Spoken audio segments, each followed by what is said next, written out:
श्रीमद् भगवद गीता प्रथम अध्याय। श्रीमद् भगवद गीता का प्रथम अध्याय गीता के 18 अध्यायों में से एक है और यह अध्याय गीता का प्रारंभिक अध्याय है। गीता के पहले अध्याय का नाम अर्जुन विषाद योग है। इस अध्याय में भगवान श्री कृष्ण और अर्जुन के बीच भगवद गीता की गीता कथा की शुरुआत होती है। इस अध्याय में कुरुक्षेत्र के मैदान में उपस्थित बंधुओं और संबंधियों को सामने देखकर अर्जुन के मन में उठे विषाद और मनस्थिति का वर्णन किया गया है, जिसे संजय धृतराष्ट्र को बताते हैं। भगवान श्री कृष्ण अर्जुन को युद्ध करने का समर्थन देते हैं और उन्हें कर्मयोग की ओर प्रेरित करते हैं, जिसमें कर्मों को ईश्वर के लिए समर्पित करने की बात की जाती है।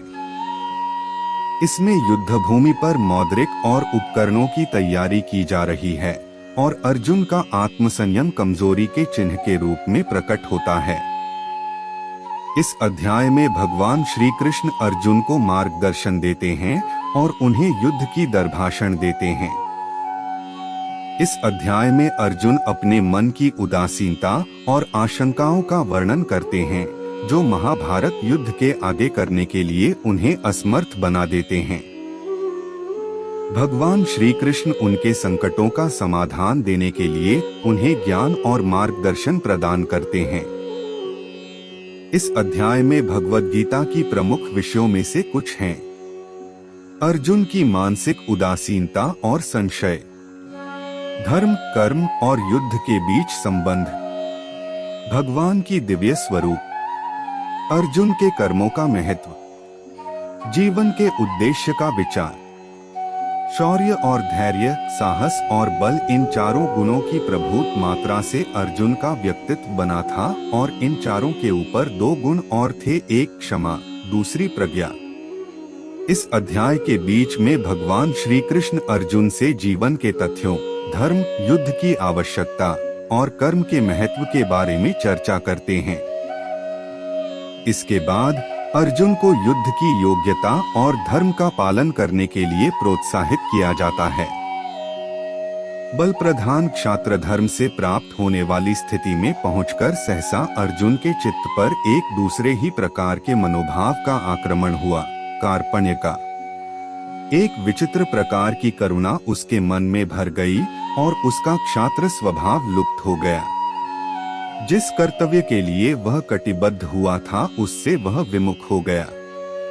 ऊपर से देखने पर तो इस स्थिति के पक्ष में उसके तर्क धर्मयुक्त जान पड़ते हैं, किंतु उसने स्वयं ही उसे कार्पण्य दोष कहा है और यही माना है कि मन की इस कायरता के कारण उसका जन्मसिद्ध स्वभाव उपहत या नष्ट हो गया था।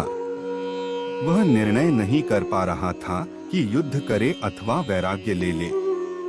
क्या करें क्या न करें, कुछ समझ में नहीं आता था। इस मनोभाव की चरम स्थिति में पहुंचकर उसने धनुष बाण एक ओर डाल दिया।